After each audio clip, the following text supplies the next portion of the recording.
समस्त को स्वागत जनाऊँगी आज भिडियो आलोचना को आज भिडियो रे एसएससी पीजीटी ओडिया पेपर 2 रो यूनिट 8 संपर्क में संक्षिप्त प्रश्न और उत्तर आलोचना करिबा। प्रथम प्रश्न हेउची ओडिया साहित्य रे केउटी प्रथम ज्ञानपीठ पुरस्कार प्राप्त पुस्तक। सठिक उत्तर हेबो ऑप्शन बी माटी मटाड़। परवर्ती प्रश्न ओडिया साहित्यर प्रथम आदिवासी भित्तिक केंद्र साहित्य एकाडेमी पुरस्कार प्राप्त पुस्तक केउटी। सठिक उत्तर हेबो ऑप्शन सी अमृतर संतान। परवर्ती प्रश्न गोपीनाथ महांती केबे ज्ञानपीठ पुरस्कार पाइथिले। सठिक उत्तर ऑप्शन डी 1973 मसीहा। परवर्ती प्रश्न केउटी गोपीनाथ महांती प्रथम आदिवासी जीवन भित्तिक उपन्यास। सठिक उत्तर ऑप्शन बी दादी बुढ़ा। मनगहिरर चाष 1940 मसीहा, दादी बुढ़ा 1944 मसीहा, परजा 1945 मसीहा, हरिजन 1948 मसीहा। परवर्ती प्रश्न केउटी गोपीनाथ महांती प्रथम उपन्यास भावे परिचित। सठिक उत्तर हेबो ऑप्शन ए मनगहिरर चाष। परवर्ती प्रश्न अमृतर संतान 1949 मसीहा, शरत बाबूंक गड़ी 1950 मसीहा, राहुर छाया 1952 मसीहा, दुई पत्र 1954 मसीहा। परवर्ती प्रश्न राधेश्याम साहू मनगहिरर चाष, मांडिया जानी परजा, ओघर बाबू हरिजन,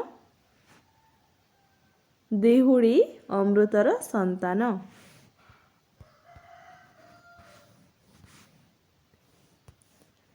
पुनी हरिजन, काजोड़ी परजा, पियू अमृतर संतान, सती राहुर छाया। सपन माटी 1954 मसीहा, दाना पाणी 1955 मसीहा, अपहंच 1961 मसीहा, तंतिकार 1963 मसीहा। परवर्ती प्रश्न दाना पाणी मिस्टर शर्मा, सपन माटी जादव प्रधान, अपहंच टीमा, लय विलय तरुण राय। गोपीनाथ महांती केउ उपन्यास रे ई.एम. फोस्टरंक पैसेज टू इंडियार परिवेश देखिबाकू मिले। सठिक उत्तर हेबो ऑप्शन ए लय विलय।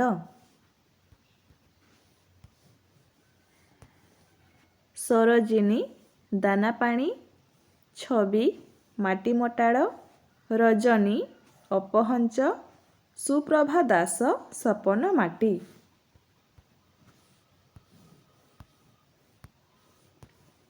लय विलय 1961 मसीहा, माटी मटाड़ 1964 मसीहा, आकाश सुंदेरी 1972 मसीहा, अनड़ नड़ 1973 मसीहा।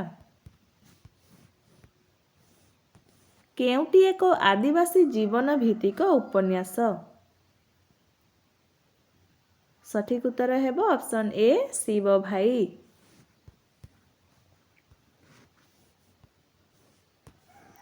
शिव भाई 1955 मसीहा, दिग दिहुड़ी 1979 मसीहा, किछि कहिबाकू चाहे 1991 मसीहा, जानकामा 1989 मसीहा।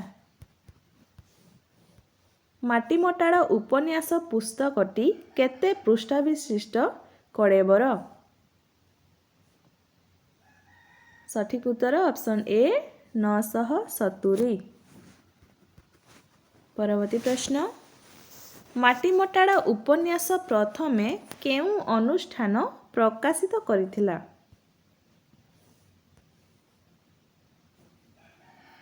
ସଠିକ୍ ଉତ୍ତର ଅପସନ୍ ବି ଆଲୋକ ସାହିତ୍ୟ ପ୍ରତିଷ୍ଠାନ।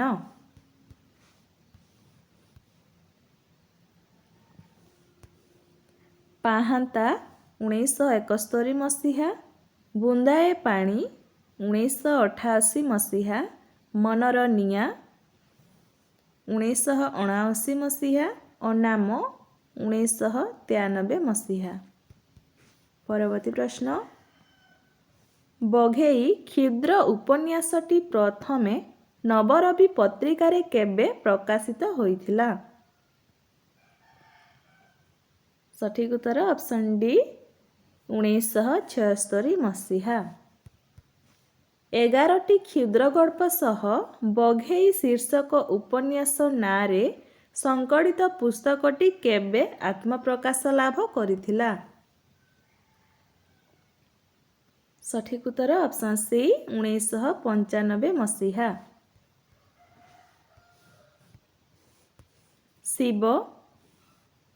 ଶିବ ଭାଇ, ରବି, ମାଟିମଟାଳ, ଅମିନ, ପାହାନ୍ତା, ବିନୋଦ ଦାସ, ବୁନ୍ଦାଏ ପାଣି।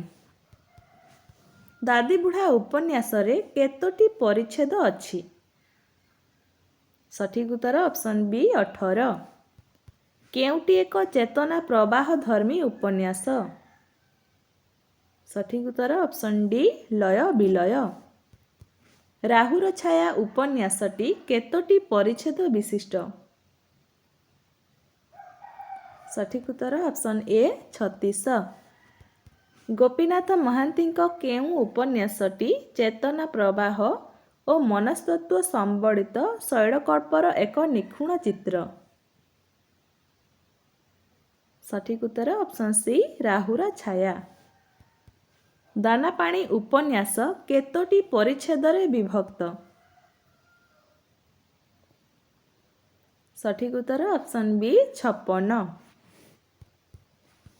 କେଉଁ ଉପନ୍ୟାସରେ ଜିଆ ଓ ଗେଣ୍ଡା ମାଧ୍ୟମରେ କିପରି ପୃଥିବୀରେ ଶାନ୍ତି ପ୍ରଚାର ଓ ନୂତନ ଆବିଷ୍କାର ଲକ୍ଷ୍ୟ ନେଇ ଗୋପୀନାଥ ମହାନ୍ତି ଶଗଡ଼ିଆ ଓ ଟ୍ରକ୍ ଡ୍ରାଇଭର ପଞ୍ଜାବୀ ପ୍ରେମରାଜ ସିଂ ମାଧ୍ୟମରେ ପ୍ରକାଶ କରିଛନ୍ତି? ସଠିକ୍ ଉତ୍ତର ହେବ ଅପସନ୍ ଡି ଆକାଶ ସୁନ୍ଦେରୀ।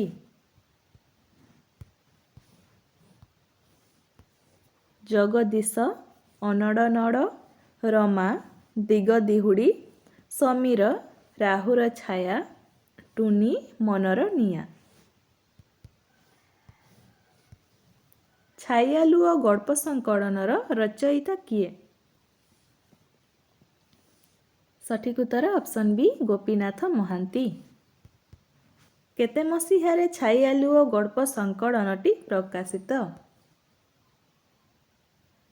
ସଠିକ୍ ଉତ୍ତର ହେବ ଅପସନ୍ ଏ 1992 ମସିହା। କେତୋଟି ଗଳ୍ପର ସମାହାର ଛାଇଆଲୁଅ ପୁସ୍ତକ? ସଠିକ୍ ଉତ୍ତର ଅପସନ୍ ଡି 10। ଘାସଫୁଲ ଗଳ୍ପ ସଂକଳନର ସ୍ରଷ୍ଟା କିଏ? ସଠିକ୍ ଉତ୍ତର ଅପସନ୍ ଏ ଗୋପୀନାଥ ମହାନ୍ତି। ଘାସଫୁଲ ଗଳ୍ପ ସଂକଳନ କେବେ ଆତ୍ମପ୍ରକାଶ ଲାଭ କରିଥିଲା? ସଠିକ୍ ଉତ୍ତର ହେବ ଅପସନ୍ ସି 1951 ମସିହା।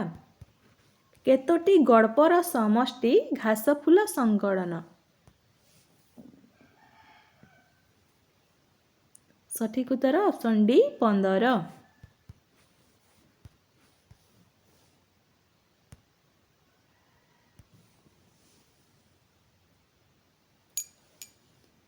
ଅସରନ୍ତି, ମାଟିଆ ବୁରୁଜ, ଅରସି, ଝଞ୍ଜାବତୀ ଓ ଅସମାପିକା ଆଦି ଗଳ୍ପ କେଉଁ ପୁସ୍ତକରେ ସ୍ଥାନିତ?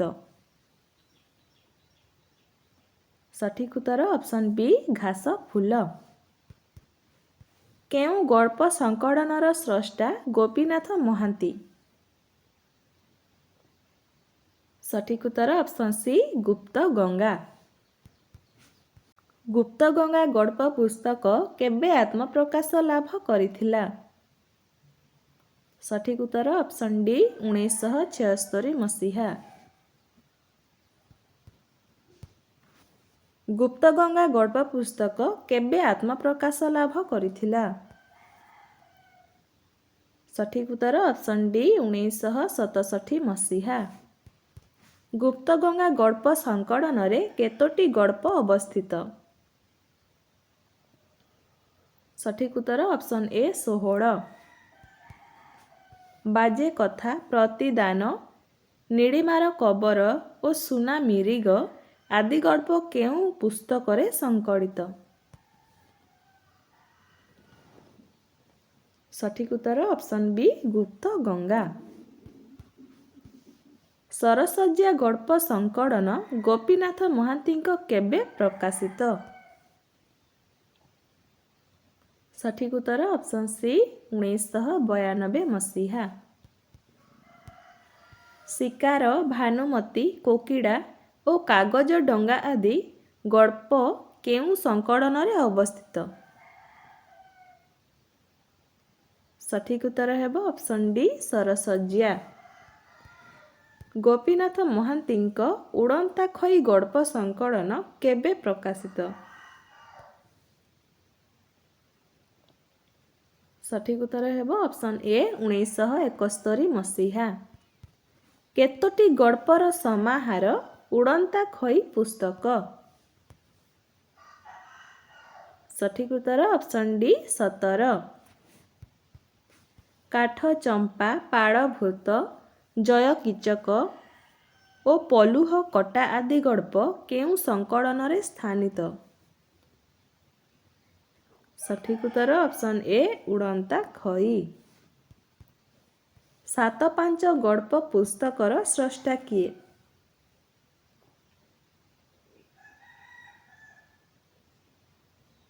ସଠିକ୍ ଉତ୍ତର ଅପସନ୍ ସି ଗୋପୀନାଥ ମହାନ୍ତି। ସାତ ପାଞ୍ଚ ଗଳ୍ପ ପୁସ୍ତକଟି କେବେ ପ୍ରକାଶିତ ହୋଇଥିଲା? ସଠିକ୍ ଉତ୍ତର ଅପସନ୍ ବି 1989 ମସିହା। ପରବର୍ତ୍ତୀ ପ୍ରଶ୍ନ, ଗୋପୀନାଥ ମହାନ୍ତିଙ୍କ ତିନିକାଳ ଗଳ୍ପ ପୁସ୍ତକ କେବେ ପ୍ରକାଶିତ? ସଠିକ୍ ଉତ୍ତର ଅପସନ୍ ଡି 1993 ମସିହା। ରଣଧନ୍ଦୋଳ ଗଳ୍ପ ପୁସ୍ତକ କେବେ ଆତ୍ମପ୍ରକାଶ ଲାଭ କରିଥିଲା? ସଠିକ୍ ଉତ୍ତର ଅପସନ୍ ଏ 1963 ମସିହା। ଗୋପୀନାଥ ମହାନ୍ତିଙ୍କ ସୋପାଙ୍ଗଳା ଓ ଅନ୍ୟାନ୍ୟ ଗଳ୍ପ ପୁସ୍ତକଟି କେବେ ପୁତ୍ର ଓମକାର ନାଥ ମହାନ୍ତିଙ୍କ ଦ୍ୱାରା ଆତ୍ମପ୍ରକାଶ ଲାଭ କରିଥିଲା? ସଠିକ୍ ଉତ୍ତର ଅପସନ୍ ସି 2007। ସୁରେନ୍ଦ୍ର ମହାନ୍ତିଙ୍କ ପ୍ରଥମ ଉପନ୍ୟାସର ନାମ କ'ଣ? ସଠିକ୍ ଉତ୍ତର ହେବ ଅପସନ୍ ଡି କଲେଜ ବୟ। ପରବର୍ତ୍ତୀ ପ୍ରଶ୍ନ, କଲେଜ ବୟ ଏକ କେଉଁ ଧରଣର ଉପନ୍ୟାସ? ସଠିକ୍ ଉତ୍ତର ଅପସନ୍ ବି ପତ୍ରୋପନ୍ୟାସ। କରବୀୟ ମଞ୍ଜରୀ ସୁରେନ୍ଦ୍ର ମହାନ୍ତିଙ୍କ କେଉଁ ଉପନ୍ୟାସର ମୁଖ୍ୟ ଚରିତ୍ର? ସଠିକ୍ ଉତ୍ତର ହେବ option C college boy.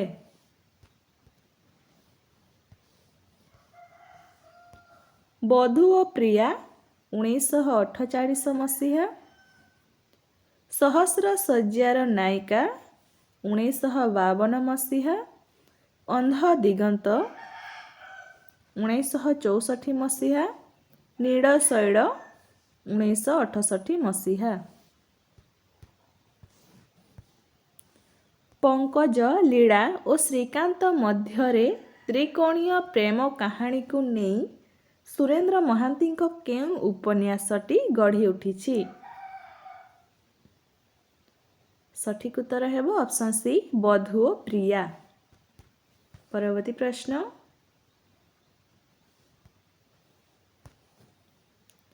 Shipra, ସହସ୍ର ଶଯ୍ୟାର ନାୟିକା, ସରଦେଇ, ନୀଳଶୈଳ, ସୁମିତ୍ରା, ହଂସଗୀତି, କେତକୀ, କାଳାନ୍ତର। ଜାତୀୟ ଆନ୍ଦୋଳନର ଐତିହାସିକ ପୃଷ୍ଠଭୂମି ଉପରେ ଆଧାରିତ କେଉଁ ଉପନ୍ୟାସ? ସଠିକ୍ ଉତ୍ତର ହେବ ଅପସନ୍ ଏ ଅନ୍ଧ ଦିଗନ୍ତ।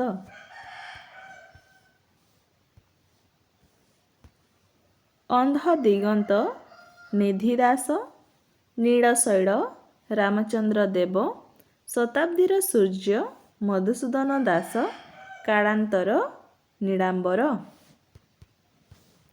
ନୀଳଶୈଳ ଏକ କେଉଁ ଧରଣର ଉପନ୍ୟାସ? ସଠିକ୍ ଉତ୍ତର ଅପସନ୍ ଡି ଐତିହାସିକ। ନୀଳଶୈଳର ପରବର୍ତ୍ତୀ ଉପନ୍ୟାସ କେଉଁଟି? ସଠିକ୍ ଉତ୍ତର ଅପସନ୍ ସି ନୀଳାଦ୍ରି ବିଜୟ। ସୁରେନ୍ଦ୍ର ମହାନ୍ତିଙ୍କ କେଉଁ ଉପନ୍ୟାସରେ ମଧୁସୂଦନ ଦାସଙ୍କ ଜୀବନୀ ଖ୍ରୀଷ୍ଟ 1848ରୁ 1903 ପର୍ଯ୍ୟନ୍ତ ବର୍ଣ୍ଣିତ? ସଠିକ୍ ଉତ୍ତର ଅପସନ୍ ଡି ଶତାବ୍ଦୀର ସୂର୍ଯ୍ୟ।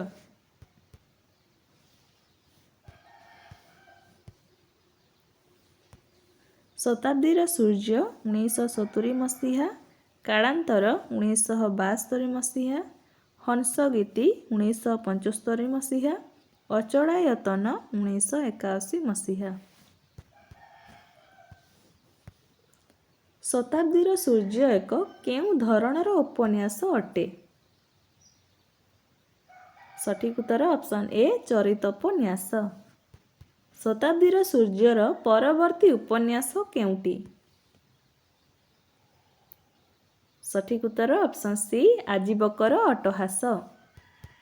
ନିମ୍ନଲିଖିତ ମଧ୍ୟରୁ କେଉଁଟି ଏକ ଚରିତୋପନ୍ୟାସ ଅଟେ? ସଠିକ୍ ଉତ୍ତର ଅପସନ୍ ବି କୁଳବୃଦ୍ଧ।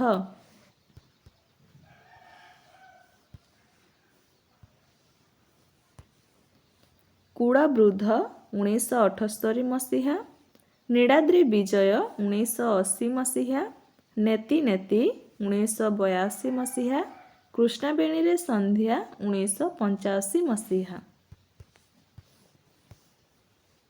କେଉଁ ଉପନ୍ୟାସରେ ଉତ୍କଳ ଗୌରବ ମଧୁସୂଦନ ଦାସଙ୍କ ଜୀବନୀ ଖ୍ରୀଷ୍ଟ 1903ରୁ 1934 ପର୍ଯ୍ୟନ୍ତ ବର୍ଣ୍ଣିତ ହୋଇଛି?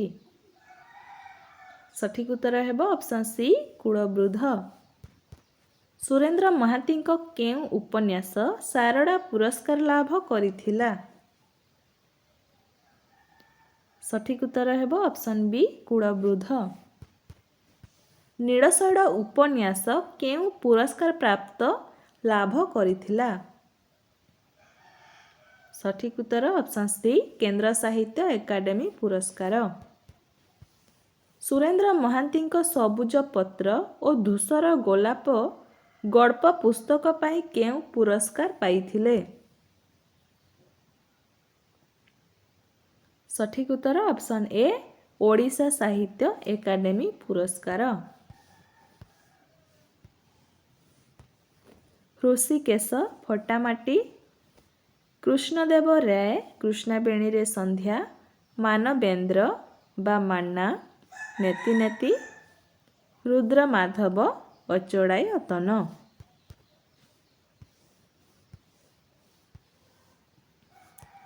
ସୁରେନ୍ଦ୍ର ମହାନ୍ତିଙ୍କ କେଉଁ ଉପନ୍ୟାସ ସାମ୍ପ୍ରତିକ ସମସ୍ୟା ଆଧାରିତ ଏକ ରାଜନୈତିକ ସାମାଜିକ ଉପନ୍ୟାସ? ସଠିକ୍ ଉତ୍ତର ହେବ ଅପସନ୍ ସି ଫଟାମାଟି। କୃଷ୍ଣାବେଣୀରେ ସନ୍ଧ୍ୟା ଏବଂ ଆଜୀବକର ଅଟ୍ଟହାସ୍ୟ ଦ୍ୱୟ କେଉଁ ଧରଣର ଉପନ୍ୟାସ? ସଠିକ୍ ଉତ୍ତର ଅପସନ୍ ଡି ଐତିହାସିକ। ଆଜୀବକର ଅଟ୍ଟହାସ ଉପନ୍ୟାସ କେବେ ପ୍ରକାଶିତ ହୋଇଥିଲା? ସଠିକ୍ ଉତ୍ତର ଅପସନ୍ ସି 1987 ମସିହା। ଫଟାମାଟି ଉପନ୍ୟାସର ରଚନା କାଳ କେବେ? ସଠିକ୍ ଉତ୍ତର ଅପସନ୍ ଏ 1988 ମସିହା।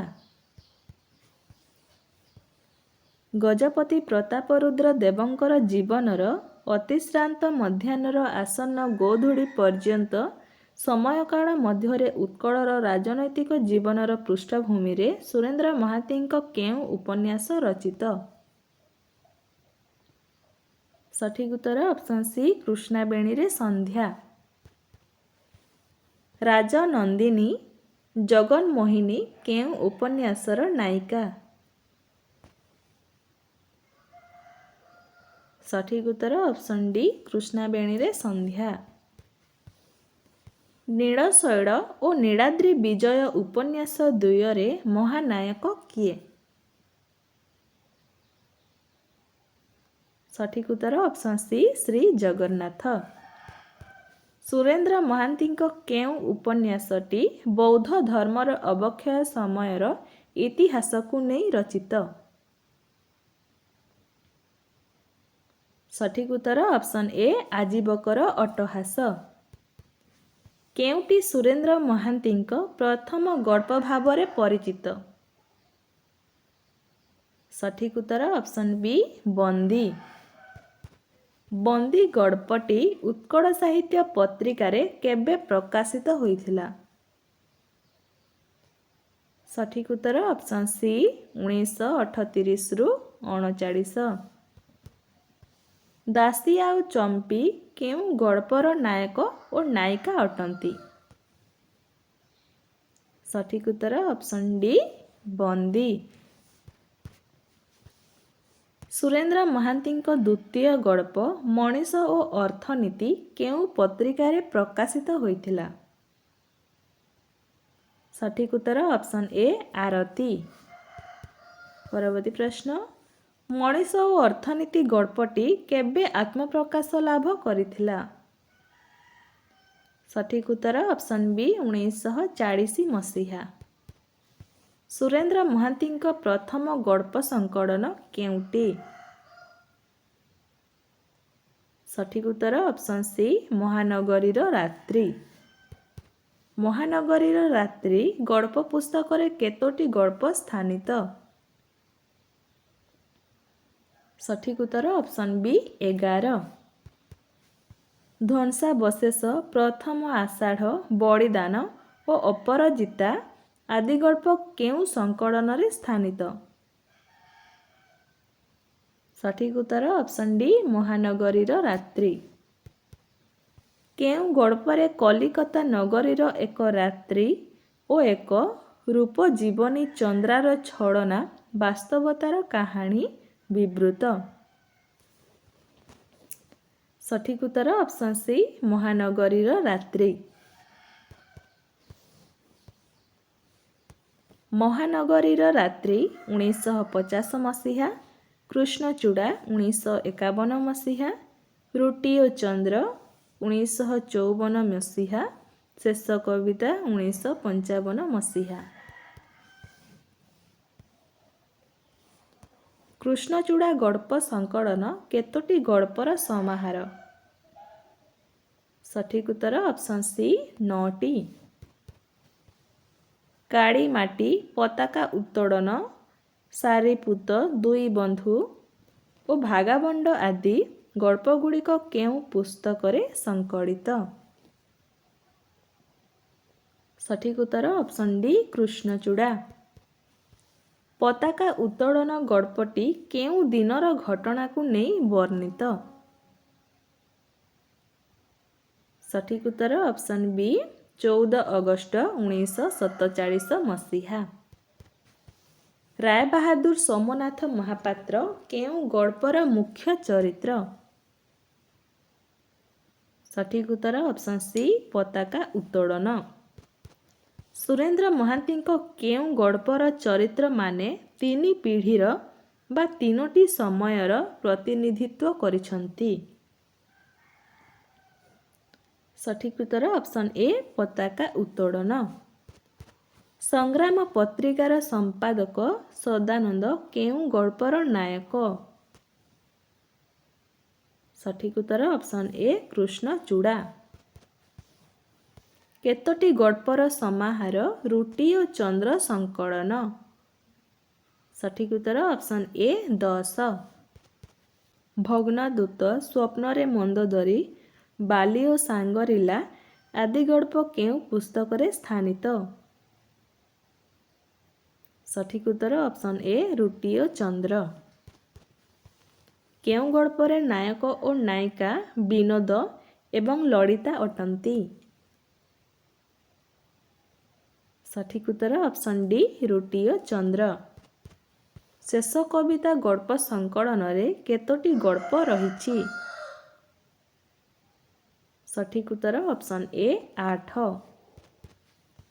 ସାଇକେଲ ଚୋର, ସୀମାରେଖା, ଖାଦାନି ଓ ଇଜମାଲି ଆଦି ଗଳ୍ପ କେଉଁ ପୁସ୍ତକରେ ସଂକଳିତ? ସଠିକ୍ ଉତ୍ତର ଅପସନ୍ ଡି ଶେଷ କବିତା। କେଉଁ ଗଳ୍ପରେ କବିଙ୍କର ଦୟନୀୟତା ଓ ମୂଢ଼ତା ପ୍ରତିଫଳିତ?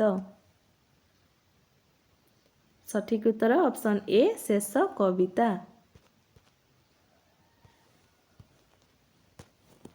ସବୁଜ ପତ୍ର ଓ ଧୂସର ଗୋଲାପ 1958 ମସିହା, ମରାଡ଼ର ମୃତ୍ୟୁ 1962 ମସିହା, ଦୁଇ ସୀମାନ୍ତ 1971 ମସିହା, ମହାନିର୍ବାଣ 1965 ମସିହା। ସବୁଜ ପତ୍ର ଓ ଧୂସର ଗୋଲାପ ଗଳ୍ପ ସଂକଳନରେ କେତୋଟି ଗଳ୍ପ ସ୍ଥାନିତ? ସଠିକ୍ ଉତ୍ତର ଅପସନ୍ ବି 11।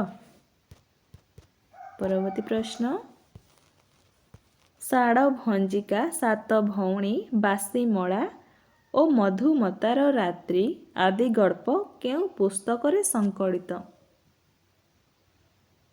ସଠିକ୍ ଉତ୍ତର ଅପସନ୍ ଡି ସବୁଜ ପତ୍ର ଓ ଧୂସର ଗୋଲାପ। ମରାଡ଼ର ମୃତ୍ୟୁ ଗଳ୍ପ ପୁସ୍ତକ କେତୋଟି ଗଳ୍ପର ସମାହାର? ସଠିକ୍ ଉତ୍ତର ଅପସନ୍ ଏ 15। ପାଗଳ ଗାଦରର କାହାଣୀ, ଗୃହଦାହ, ତୃଷ୍ଣା ଓ ବିତୃଷ୍ଣା, ନୀଳଜ୍ୟୋତ୍ସ୍ନା ଓ ଜିଅନ୍ତା ଭୂତ ଆଦି ଗଳ୍ପ କେଉଁ ପୁସ୍ତକରେ ସ୍ଥାନିତ? ସଠିକ୍ ଉତ୍ତର ଅପସନ୍ ବି ମରାଳର ମୃତ୍ୟୁ। ବାସିମଳା ଗଳ୍ପର ରଚନା ସମୟ କେତେ? ସଠିକ୍ ଉତ୍ତର ଅପସନ୍ ଡି 1957 ମସିହା। ସମସ୍ୟା ଗର୍ଭିତ ପଲ୍ଲୀ ଜନତାର ଚିତ୍ରଣରେ ସୁରେନ୍ଦ୍ର ମହାନ୍ତିଙ୍କ କେଉଁ ଗଳ୍ପଟି ଅଧିକ ରସୋତ୍ତୀର୍ଣ୍ଣତା ଲାଭ କରିଛି? ସଠିକ୍ ଉତ୍ତର ଅପସନ୍ ସି ବାସିମଳା। ନିଧି କାନୁନଗୋ ଓ ବ୍ରଜବନ୍ଧୁ କେଉଁ ଗଳ୍ପର ମୁଖ୍ୟ ଚରିତ୍ର ଅଟନ୍ତି? ସଠିକ୍ ଉତ୍ତର ଅପସନ୍ ଏ ବାସିମଳା। କେଉଁ ଗାଳ୍ପିକଙ୍କ ଓ ମୁଁ ଏବଂ ଷାଢ଼ ଭଞ୍ଜିକା ଗଳ୍ପଦ୍ୱୟ ମନସ୍ତାତ୍ତ୍ୱିକ ଦର୍ଶନ ଠାରୁ ଫ୍ରଏଡଙ୍କ ଯୌନତତ୍ତ୍ୱ ବିଶ୍ଳେଷଣରେ ମନୋଜ୍ଞ? ସଠିକ୍ ଉତ୍ତର ଅପସନ୍ ସି ସୁରେନ୍ଦ୍ର ମହାନ୍ତି। କେଉଁ ଗଳ୍ପରେ ହଂସ ହେଉଛି ଆତ୍ମାର ପ୍ରତୀକ? ସଠିକ୍ ଉତ୍ତର ଅପସନ୍ ବି ମରାଳର ମୃତ୍ୟୁ। ମରାଳର ମୃତ୍ୟୁକୁ ଏକ କେଉଁ ଧରଣର ଗଳ୍ପ କହିବା ଅଧିକ ସମୀଚୀନ? ସଠିକ୍ ଉତ୍ତର ଅପସନ୍ ଡି ମନସ୍ତାତ୍ତ୍ୱିକ।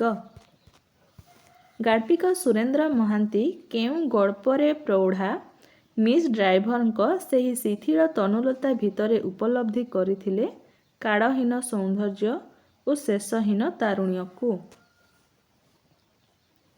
ସଠିକ୍ ଉତ୍ତର ଅପସନ୍ ଡି ସବୁଜ ପତ୍ର ଓ ଧୂସର ଗୋଲାପ।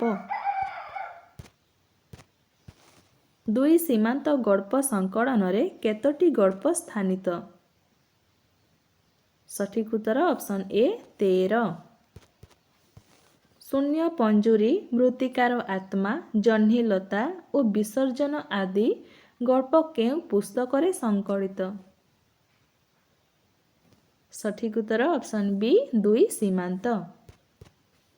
କେତୋଟି ଗଳ୍ପର ସମାହାର ମହାନିର୍ବାଣ ସଂକଳନ?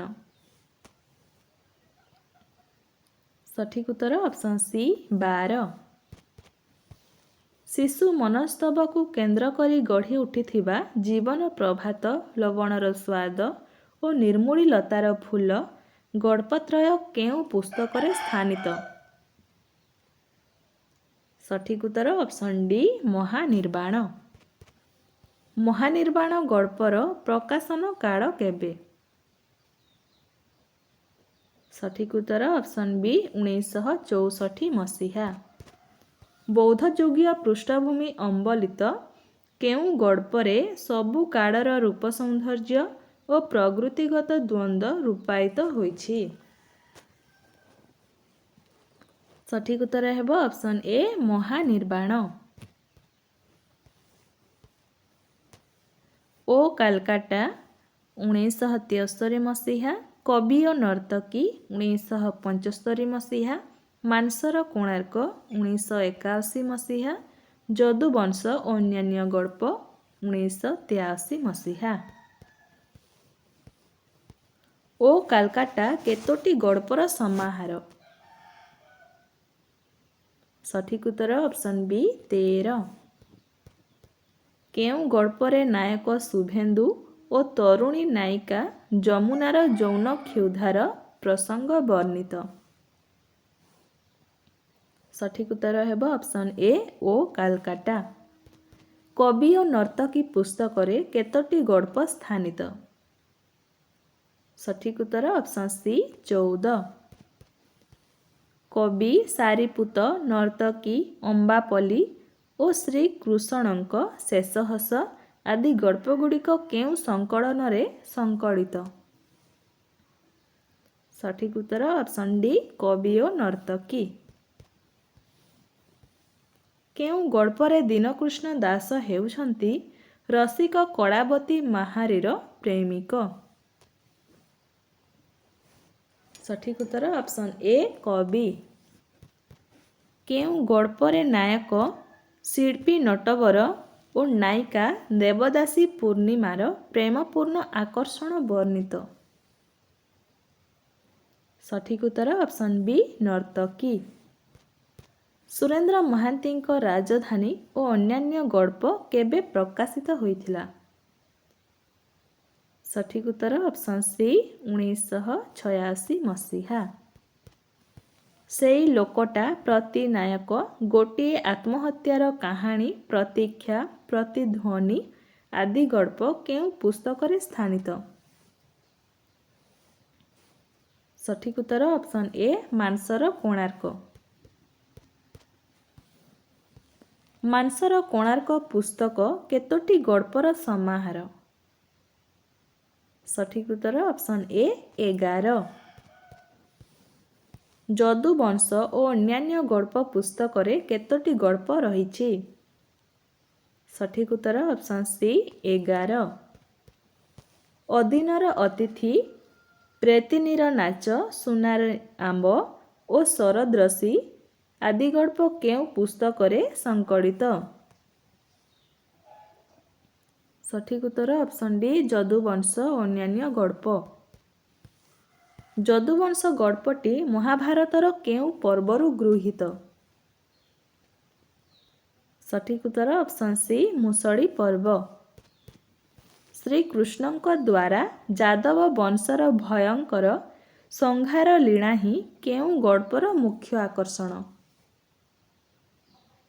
ସଠିକ୍ ଉତ୍ତର ଅପସନ୍ ବି ଯଦୁବଂଶ।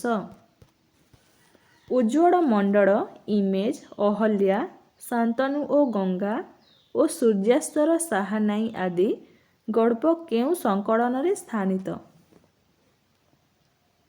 ସଠିକ୍ ଉତ୍ତର ଅପସନ୍ ବି ରାଜଧାନୀ ଓ ଅନ୍ୟାନ୍ୟ ଗଳ୍ପ। କେଉଁ ଗଳ୍ପରେ ଅଭିଜାତ ବାସିନ୍ଦାମାନଙ୍କ ମଖମଲି ଚେହେରାର ପୋଷାକ ତଳେ ଯେଉଁ ହୀନ ପ୍ରତାରଣା ରହିଛି ତାହାର ଏକ ଫଟୋଗ୍ରାଫ ହେଉଛି ରାଜଧାନୀ? ସଠିକ୍ ଉତ୍ତର ଅପସନ୍ ଡି ରାଜଧାନୀ। ଶ୍ରେଷ୍ଠ ଗଳ୍ପ ପୁସ୍ତକର ରଚୟିତା କିଏ? ସଠିକ୍ ଉତ୍ତର option C Surendra Mohanty. Romantic କବି ବିନୋଦ ଚନ୍ଦ୍ର ନାୟକଙ୍କ ପ୍ରଥମ କବିତା ସଂକଳନ କେଉଁଟି? ସଠିକ୍ ଉତ୍ତର ଅପସନ୍ ସି ହୈମନ୍ତୀ। ହୈମନ୍ତୀ କବିତା ସଂକଳନ କେବେ ଆତ୍ମପ୍ରକାଶ ଲାଭ କରିଥିଲା? ସଠିକ୍ ଉତ୍ତର ଅପସନ୍ ଡି 1933 ମସିହା। ହୈମନ୍ତୀ କବିତା ସଂକଳନ କେଉଁ ସଂସ୍ଥା ଦ୍ୱାରା ପ୍ରକାଶିତ ହୋଇଥିଲା? ସଠିକ୍ ଉତ୍ତର ଅପସନ୍ ବି ସବୁଜ ସାହିତ୍ୟ ସମିତି। ନୀଳଚନ୍ଦ୍ରର ଉପତ୍ୟକା 1951 ମସିହା। ସାତତାରାର ଦ୍ୱୀପ 1962 ମସିହା। ଇଡ଼ାବୃତ 1960 ମସିହା। ସରୀସୃପ 1969 ମସିହା। ଇଡ଼ାବୃତ କବିତା ସଂକଳନରେ କେତୋଟି କବିତା ସ୍ଥାନିତ? ସଠିକ୍ ଉତ୍ତର ଅପସନ୍ ଏ 31। ଇଡ଼ାବୃତ କବିତା ପୁସ୍ତକର ପ୍ରଥମ କବିତା କେଉଁଟି? ସଠିକ୍ ଉତ୍ତର ଅପସନ୍ ସି ଆକାଶର କବିତା। ଦୂରେ ତାଳବଣ ଆକାଶେ ଶୁଣାଏ ମାଟିର କବିତା କି ସେ? ଉକ୍ତ କବିତାଂଶଟି କେଉଁ କବିତାରୁ ଗୃହୀତ? ସଠିକ୍ ଉତ୍ତର ଅପସନ୍ ଏ ଗ୍ରାମପଥ। ଉତ୍ତର ଆକାଶରେ ତାରା, ଗ୍ରାମପଥ, ନାଗୁଣୀ କନ୍ୟାର କାହାଣୀ, ବହିଯାଏ ଧୀରେ ଗୋଦାବରୀ ଆଦି କବିତା କେଉଁ ସଂକଳନରୁ ଉଦ୍ଧୃତ? ସଠିକ୍ ଉତ୍ତର ଅପସନ୍ ବି ନନ୍ଦାଦେବୀ। ନନ୍ଦାଦେବୀ କବିତା ସଂକଳନରେ କେତୋଟି କବିତା ଉପଲବ୍ଧ? ସଠିକ୍ ଉତ୍ତର ଅପସନ୍ ଡି 23।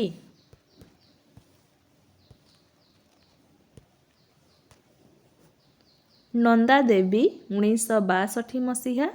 ଚନ୍ଦ୍ର ଓ ତାରା 1951 ମସିହା। ପୋହଳା ଦ୍ୱୀପର ଉପକଥା 1970 ମସିହା। ଅଶ୍ରୁର ଅର୍ଘ୍ୟ 1933 ମସିହା। ନନ୍ଦାଦେବୀ କବିତା ସଂକଳନର ପ୍ରଥମ କବିତା କେଉଁଟି? ସଠିକ୍ ଉତ୍ତର ଅପସନ୍ ଏ ନିଶିର ଡାକ। ମୃତ ନଦୀର ମରୀଚିକା, ନୂତନ ମେଘର ଆଡ଼ତି, ଆକାଶ ପଥିକର ଆତ୍ମକଥା ଆଦି କବିତାର ସ୍ରଷ୍ଟା କିଏ?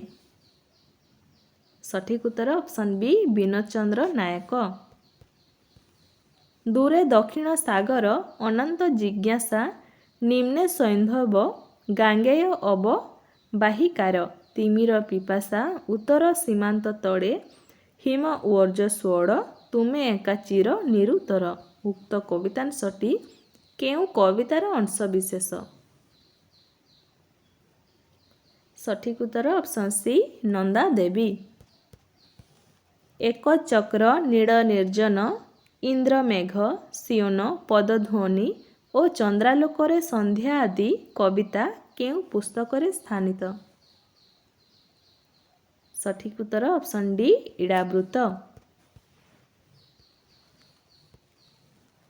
ବାହିନେ ବାହିନେ ଆକାଶ ନାବକ ତରି ମୋର, ଇଡ଼ାବୃତର ପର ପାରେ ସାଗର ସେଭନା, ଭୂଦେବୀ ଶୁଭ ସଇ କୋତେ, କରୁଣ ନୟନେ ଚାହାଁ ନାରେ। ଉକ୍ତ ପଦ୍ୟାଂଶଟି କେଉଁ କବିତାରୁ ଗୃହୀତ? ସଠିକ୍ ଉତ୍ତର ଅପସନ୍ ଡି ଇଡ଼ାବୃତ। ସରୀସୃପ କବିତା ସଂକଳନ ପାଇଁ କେତେ ମସିହାରେ ବିନୋଦଚନ୍ଦ୍ର ନାୟକ କେନ୍ଦ୍ର ସାହିତ୍ୟ ଏକାଡେମୀ ପୁରସ୍କାର ପ୍ରାପ୍ତ ଲାଭ କରିଥିଲେ? ସଠିକ୍ ଉତ୍ତର ଅପସନ୍ ଏ 1970 ମସିହା। କେଉଁଟି ବିନୋଦଚନ୍ଦ୍ର ନାୟକଙ୍କ କବିତା? ସଠିକ୍ ଉତ୍ତର ଅପସନ୍ ବି ଏକ ତାରା ଚିହ୍ନ ନେଇ। କେଉଁ କବିତା ପୁସ୍ତକରେ ପ୍ରେମ, ନାରୀର ଦେହ ଲାଳସା ଓ ପ୍ରକୃତିର ଅତି ଆସକ୍ତ ଇନ୍ଦ୍ରିୟାଚ୍ଛନ୍ନ ରୂପ ହିଁ ଅଧିକ ପ୍ରକଟିତ? ସଠିକ୍ ଉତ୍ତର ଅପସନ୍ ସି ହୈମନ୍ତୀ। ସେଲିମ୍ର ସ୍ୱପ୍ନ ଓ ସୁମେରୁରେ ସନ୍ଧ୍ୟା ଦୁଇଟି ବିଶିଷ୍ଟ କବିତା ବିନୋଦଚନ୍ଦ୍ର ନାୟକଙ୍କର କେବେ ପ୍ରକାଶିତ? ସଠିକ୍ ଉତ୍ତର ଅପସନ୍ ଡି 1942 ମସିହା। କେଉଁ କବିତାରେ କୌଣସି ଭିନ୍ନ ଭିନ୍ନ ଯୌବନା ନାରୀ ପ୍ରତି ଯେପରି ବିନୋଦଚନ୍ଦ୍ର ନାୟକଙ୍କ ଅନ୍ତରର ବ୍ୟଥିତ କାରୁଣ୍ୟ ପ୍ରକଟିତ ହୋଇଛି?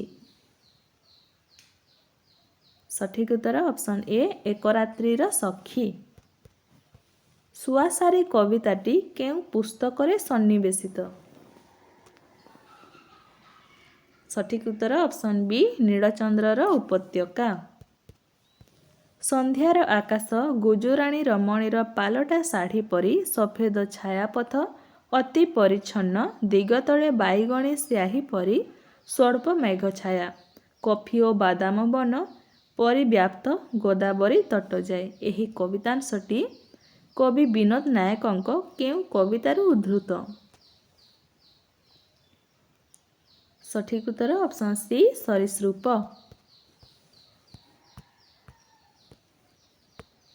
କେଉଁ ପୁସ୍ତକର କବି ବିନୋଦ ଚନ୍ଦ୍ର ନାୟକ ନାରୀକୁ ଆନନ୍ଦମୟୀ କଲ୍ୟାଣ ରୂପରେ କମିଷ୍ଣୁ ପ୍ରଣୟିନୀ ରୂପରେ ପବିତ୍ରତାର ପ୍ରତିମା ରୂପେ ଓ ଯୌବନ ବେଗମୟୀ ରମଣୀ ରୂପରେ ଅନୁଭବ କରିଛନ୍ତି?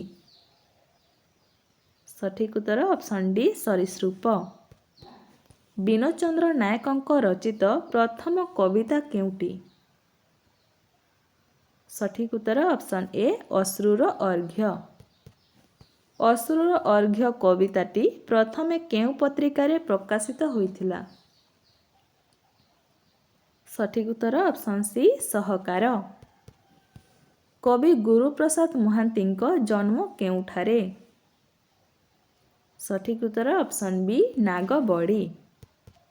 ଗୁରୁପ୍ରସାଦ ମହାନ୍ତିଙ୍କ କେଉଁ କବିତାରେ ଟି.ଏସ୍. ଇଲିୟଟ୍ଙ୍କ ଦି ୱେଷ୍ଟଲ୍ୟାଣ୍ଡର ପ୍ରଭାବ ପଡ଼ିଛି? ସଠିକ୍ ଉତ୍ତର ଅପସନ୍ ଡି କାଳପୁରୁଷ। ନୂତନ କବିତା 1955 ମସିହା, କାଳପୁରୁଷ 1960 ମସିହା, ସମୁଦ୍ର ସ୍ନାନ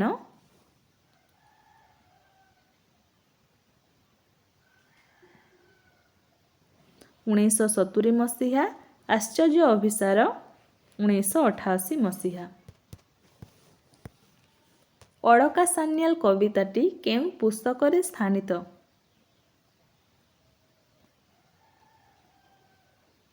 ସଠିକ୍ ଉତ୍ତର ଅପସନ୍ ସି ସମୁଦ୍ର ସ୍ନାନ। କେଉଁ କବିତାଟି ଗୁରୁପ୍ରସାଦ ମହାନ୍ତିଙ୍କ ଦ୍ୱାରା ରଚିତ? ସଠିକ୍ ଉତ୍ତର ଅପସନ୍ ଡି ଆଖିର କୋପତ ମୋର। ଦ୍ୱିତୀୟ ବିଶ୍ୱଯୁଦ୍ଧ ପରବର୍ତ୍ତୀ ସମୟର ହତାଶା ଓ ଯନ୍ତ୍ରଣା ବୋଧର ଚିତ୍ର କବି ଗୁରୁପ୍ରସାଦ ମହାନ୍ତିଙ୍କ କେଉଁ କବିତାରେ ଦେଖିବାକୁ ମିଳେ? ସଠିକ୍ ଉତ୍ତର ଅପସନ୍ ବି ଅଳକା ସାନ୍ୟାଲ। ସଞ୍ଜୟ ଧୃତରାଷ୍ଟ୍ର ସମ୍ବାଦ କବିତାଟି କେଉଁ ସଂକଳନରୁ ସଂଗୃହୀତ? ସଠିକ୍ ଉତ୍ତର ଅପସନ୍ ଏ ଆଶ୍ଚର୍ଯ୍ୟ ଅଭିସାର। ଅକ୍ରୂର ଉବାଚ ଏକ କେଉଁ ଧରଣର କବିତା? ସଠିକ୍ ଉତ୍ତର ଅପସନ୍ ସି ମିତଧର୍ମୀ। ଗୋବର ଗଣେଶ କବିତାର ସ୍ରଷ୍ଟା କିଏ? ସଠିକ୍ ଉତ୍ତର ଅପସନ୍ ଡି ଗୁରୁପ୍ରସାଦ ମହାନ୍ତି। ମହାଭାରତର ସମସ୍ତ ଘଟଣାକୁ ସଞ୍ଜୟ ବ୍ୟାସଦେବଙ୍କ ପ୍ରଦତ୍ତ ଦିବ୍ୟଦୃଷ୍ଟି ବଳରେ ସମରର ଦୃଶ୍ୟକୁ ଧୃତରାଷ୍ଟ୍ରଙ୍କ ଆଗରେ ବ୍ୟକ୍ତ କରିବା ପ୍ରସଙ୍ଗ କେଉଁ କବିତାରେ ବର୍ଣ୍ଣିତ? ସଠିକ୍ ଉତ୍ତର ଅପସନ୍ ସି ସଞ୍ଜୟ ଓ ଧୃତରାଷ୍ଟ୍ରଙ୍କ ସମ୍ବାଦ। ଆଖିର କପୋତ ମୋର ଆକାଶର ଇସ୍ପାତ ଦେହରେ ବାଧା ପାଇ ପ୍ରତିଦିନ ଫେରି ଆସେ ଏହି ପୃଥିବୀକୁ ଯେଉଁଠାରେ ତୁମେ କର ପ୍ରତିଦିନ ବିଜନ ପ୍ରତୀକ୍ଷା ଜରାମୃତ୍ୟୁ ବ୍ୟାଧି ପୁଣି ଜୀବନର ଅର୍ଥ ବୁଝିବାକୁ। ଏହି କବିତାଂଶଟି କାହା ଦ୍ୱାରା ରଚିତ? ସଠିକ୍ ଉତ୍ତର ଅପସନ୍ ଏ ଗୁରୁପ୍ରସାଦ ମହାନ୍ତି। ଗୁରୁପ୍ରସାଦ ମହାନ୍ତିଙ୍କ ପ୍ରଥମ ପ୍ରକାଶିତ କବିତା କେଉଁଟି? ସଠିକ୍ ଉତ୍ତର ଅପସନ୍ ଡି ଲତା। ଲତା କବିତାଟି ପ୍ରଥମେ କେଉଁ ପତ୍ରିକାରେ ଏପ୍ରିଲ 1939 ମସିହା ପ୍ରକାଶିତ ହୋଇଥିଲା? ସଠିକ୍ ଉତ୍ତର ଅପସନ୍ ବି ସହକାର। ସପନ ତରିରେ ଦୂରେ ଦୂରେ ଶାଖା ଆମେ ଦିହେଁ ଯିବା ବାହି ପ୍ରଣୟ ପୁଲକେ ଜ୍ୟୋତ୍ସ୍ନା ଆଲୋକ ସଙ୍ଗୀତ ଗାଇ ଗାଇ ନଥିବ ସମାଜ ଲୋକ ଅପବାଦ ନଥିବ ସରମ ଭୟ ରାଷ୍ଟ୍ର ଧରମ ନିୟମର ସାଥେ ନାହିଁ ଥିବ ପରିଚୟ। ଉକ୍ତ କବିତାଂଶଟି କେଉଁ କବିତାର ଅଂଶବିଶେଷ? ସଠିକ୍ ଉତ୍ତର ଅପସନ୍ ସି ସପନ ତରୀ। କେଉଁ କବିତାଟି ଏକ ଗ୍ରାମ୍ୟ ବାଳିକାର ରୋମାଣ୍ଟିକ୍ ସ୍ମୃତି ଉପରେ ପ୍ରତିଷ୍ଠିତ? ସଠିକ୍ ଉତ୍ତର ଅପସନ୍ ଏ ଅଲାଜୁକି। କେଉଁ କବିତାର ମୁଖ୍ୟ ଉପଜୀବ୍ୟ ଅନୁଭୂତି ପ୍ରେମ ହେଲେ ହେଁ କବି ଆକାଶର ନୀଳିମା ଓ ଧୂସର ମାଟିର ମଳିନତା ଉଭୟ ପ୍ରତି କବି ଗୁରୁପ୍ରସାଦ ଅତ୍ୟନ୍ତ ସଚେତନ? ସଠିକ୍ ଉତ୍ତର ଅପସନ୍ ସି କୋପତ କପୋତୀ। କେଉଁ କବିତାରେ ପ୍ରେମର ଉଦ୍ୟତମାନ ଉନ୍ମୁଖ ଚିତ୍ର ନାହିଁ କିନ୍ତୁ ଅଛି ନୈରାଶ୍ୟ ବିଜଡ଼ିତ ମଳିନ ଚିତ୍ର? ସଠିକ୍ ଉତ୍ତର ଅପସନ୍ ବି ଗୋବର ଗଣେଶ। କେଉଁ କବିଙ୍କ ଦ୍ୱାରା ରଚିତ ଅଳକା ସାନ୍ୟାଲ କବିତାଟି ନବଭାରତ ସାହିତ୍ୟ ପତ୍ରିକାର ଫେବୃଆରୀ 1947ରେ ପ୍ରକାଶିତ ହୋଇଥିଲା? ସଠିକ୍ ଉତ୍ତର ଅପସନ୍ ଡି ସଚି ରାଉତରାୟ। ଗୁରୁପ୍ରସାଦ ମହାନ୍ତିଙ୍କ ଅଳକା ସାନ୍ୟାଲ କବିତାଟି କେଉଁ ପତ୍ରିକାରେ ପ୍ରଥମେ ଏପ୍ରିଲ 1954 ମସିହାରେ ପ୍ରକାଶିତ ହୋଇଥିଲା? ସଠିକ୍ ଉତ୍ତର ଅପସନ୍ ଏ ଝଙ୍କାର। ସମୁଦ୍ର ସ୍ନାନ କବିତା ସଂକଳନର କେତୋଟି କବିତା ସ୍ଥାନିତ? ସଠିକ୍ ଉତ୍ତର ଅପସନ୍ ଡି 19। ଚମ୍ପା ଫୁଲ ମହକରେ ବାଟ ଭୁଡ଼ି ସମୁଦ୍ରର ଢେଉ ଆସିଥିଲା କୂଳ ଡେଇଁ ଶିଖିଥିଲା ଭରା ନେଇ ଛାତି ପଥର ତରଡ଼ି ଥିଲା ମଶାଣିର ଭୂତ ପ୍ରେତ ଛାଡ଼ି ରଜବତୀ କନ୍ୟା ଲାଗି ଯୋଗିଥିଲା ମଦନରେ ମାତି। ଏହି କବିତାଂଶଟିର ସ୍ରଷ୍ଟା କିଏ? ସଠିକ୍ ଉତ୍ତର ଅପସନ୍ ବି ଗୁରୁପ୍ରସାଦ ମହାନ୍ତି। ପୌଷ କୁହୁଡ଼ି ଆସେ ସ୍ୱପ୍ନ ପରି ଘାରି ଧାନ କ୍ଷେତ ବଜନ ବାଲିର ଚରେ ଜହ୍ନ ଯେବେ କ୍ଳାନ୍ତ ହୋଇ ନଏ ଗହନ ରାତିର ଆୟୁ କ୍ରମେ କ୍ରମେ କ୍ଷୟ ହୋଇ ଆସେ ଯେତେବେଳେ ନଈ ପଠା ଶେଷ ଥର କର ଲେଉଟାଏ। ଉକ୍ତ କବିତାଂଶଟି କେଉଁ କବିତାରୁ ଉଦ୍ଧୃତ? ସଠିକ୍ ଉତ୍ତର ହେବ ଅପସନ୍ ଏ ପ୍ରିୟ ବାନ୍ଧବୀ। ତା ଭିତରେ ତୁମେ ପୁଣି ପ୍ରେମ କର ଗର୍ଭବତୀ ହୁଅ ସିନେମାର ହ୍ୟାଣ୍ଡବିଲ୍ ମୁଁ ଦେଖିଛି ତୁମର ଦେହରେ ପବନ ତୁମକୁ ଯେ ଆସ୍ତେ ନିଏ ବାଲିରୁ ସାଉଁଟି ମୁଁ ତୁମକୁ ସ୍ୱପ୍ନ ଦେଖେ ମୋର ଢିଲା ପାଇଜାମା କାମିଜର ଅମରାବତୀରେ। ଏହି କବିତାଂଶଟି କେଉଁ କବିତାରେ ସ୍ଥାନିତ? ସଠିକ୍ ଉତ୍ତର ଅପସନ୍ ବି ଅଳକା ସାନ୍ୟାଲ। ଚମ୍ପା ଫୁଲ କାଳପୁରୁଷ ଗୋବର ଗଣେଶ ଆଖିର କପୋତ ମୋର ଓ ଅକ୍ରୂର ଉବାଚ ଆଦି କବିତାଗୁଡ଼ିକ କେଉଁ ପୁସ୍ତକରେ ସଂକଳିତ? ସଠିକ୍ ଉତ୍ତର ଅପସନ୍ ସି ସମୁଦ୍ର ସ୍ନାନ। କାଳପୁରୁଷ ଦୀର୍ଘ କବିତାଟି ପ୍ରଥମେ କେଉଁ ପତ୍ରିକାରେ ପ୍ରକାଶିତ ହୋଇଥିଲା? ସଠିକ୍ ଉତ୍ତର ଅପସନ୍ ଡି ପ୍ରଜ୍ଞା। ହେ ଅକ୍ରୂର ହେ ଉଦ୍ଧବ ସଖା ମୋର ପ୍ରାଣର ଦୋସର ରୁହ ରୁହ ଛିଡ଼ା ରୁହ ପିଠାରେ ମୋ ତୁମ ପରି ବୋଝ ମୁଁ ଯିବି ତୁମରି ପରି ତାରା ଖୋଜି ଜହ୍ନ ଖୋଜି ଖୋଜି ଖୋଜି ଝରଣାର ସୁଅ ମୁଁ ଯିବି ତୁମରି ପରି ଖୋଜି ମୋର ପିତାମାତା ନିର୍ମୋଡ଼ି ନଟାରେ ଖୋଳି ଅରୁନ୍ଧତୀ ତାରାର ଆଲୁଅ। ଏହି କବିତାଂଶଟି କେଉଁ କବିତାରୁ ଉଦ୍ଧୃତ?